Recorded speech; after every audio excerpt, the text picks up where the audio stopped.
Bharatiya Janata party में अपर्णा यादव को क्या बड़ी जिम्मेदारी मिलेगी, ये बहुत बड़ा सवाल है। क्योंकि उत्तर प्रदेश का विधानसभा चुनाव बीत गया, एमएलसी चुनाव बीत गया, बीच में कुछ उपचुनाव पड़े जिस दौरान अपर्णा को लेकर चर्चा बहुत थी कि यहां से टिकट मिलेगा। फिर उसके बाद लखनऊ की मेयर सीट को लेकर तो लगभग कंफर्मेशन हो ही गया था, लेकिन अचानक यहां पर बड़ा फैसला आया, वहां पर भी उनको टिकट मिलता नजर नहीं आया। तो यहां पर सवाल अपर्णा यादव को लेकर बहुत बड़ा है, लेकिन अपर्णा यादव सब्र रखे हुए और भारतीय जनता पार्टी के साथ मिलकर अभी भी समाज सेवक के रूप में काम करती नजर आ रही हैं। लेकिन बात करें इनके पति प्रतीक यादव के बारे में कि वो किस तरीके से राजनीति से दूर अपना अलग ही भविष्य बनाते नजर आए, खुद को यहां पर अलग एस्टेब्लिश करते नजर आए। जनता के बीच उनकी एक अलग छवि है जिसको बहुत मान सम्मान दिया जाता है।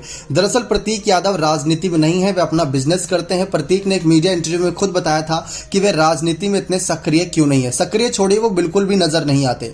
प्रतीक से अक्सर पूछा जाता है कि देश के सबसे बड़े राजनीतिक कुनबे से होने और मुलायम सिंह जैसे ताकतवर नेता के बेटे होने के बाद भी वे राजनीति से दूर कैसे हैं। प्रतीक साफ शब्दों में कहते हैं कि उन्हें राजनीति पसंद ही नहीं है। तो ये बहुत ही उम्दा जवाब था उनका, सीधा स्पष्ट जवाब, जिस तरीके से स्पष्ट रूप से उन्होंने बात रखी कि उनको राजनीति में दिलचस्पी नहीं है। एक इंटरव्यू में प्रतीक ने कहा था कि उनकी पॉलिटिक्स में कोई दिलचस्पी नहीं, वे शुरू से ही अपना बिजनेस खड़ा करना चाहते थे, जो कि उन्होंने किया। देखा जाए तो फिटनेस फ्रीक माने जाते हैं प्रतीक यादव, और कई हद तक यहाँ पर उनकी फिटनेस को लेकर जो दीवानगी है वो नजर भी आती है सोशल मीडिया पर उनके पोस्ट को लेकर।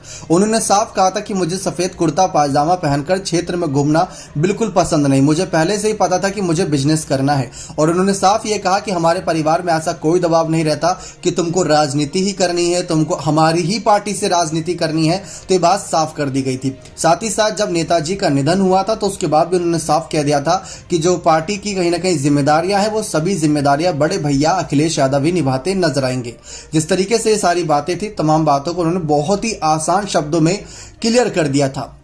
लेकिन अब बात आती है अपर्णा यादव की। एक तरफ अपर्णा यादव को बड़ी जिम्मेदारी मिलने को लेकर सवाल है, तो दूसरी तरफ पति प्रतीक यादव अपना अलग ही बिजनेस चलाते नजर आ रहे हैं। जैसा कि उनके एक शब्द का बयान था कि उनके परिवार में किसी पर दबाव नहीं रहता कि उनको क्या करना है और क्या नहीं, जिसका जो मन आए वो कर सकता है, और वही काम अपर्णा यादव भी करती नजर आ रही हैं। अखिलेश, शिवपाल, डिंपल के खिलाफ जाकर बीजेपी में शामिल हुई थी, बीजेपी में शामिल तो हो गई लेकिन बड़ा पद अभी तक नहीं मिला। इसी वजह से यादव परिवार को लेकर भी कई सवाल है कि मुलायम परिवार की छोटी बहू वहां गई और अभी तक उनको कोई जिम्मेदारी नहीं दी गई, तो क्या बीजेपी उनसे यादव परिवार का, मुलायम परिवार का बदला लेती नजर आ रही है? तो ये बहुत बड़ा सवाल बनता नजर आया। लेकिन देखते हैं जिस तरीके से पति प्रतीक यादव का फैसला, आप इसको कितना सही ठहराते हैं, अपनी राय कमेंट सेक्शन में जोड़ दीजिएगा। बहुत बहुत धन्यवाद।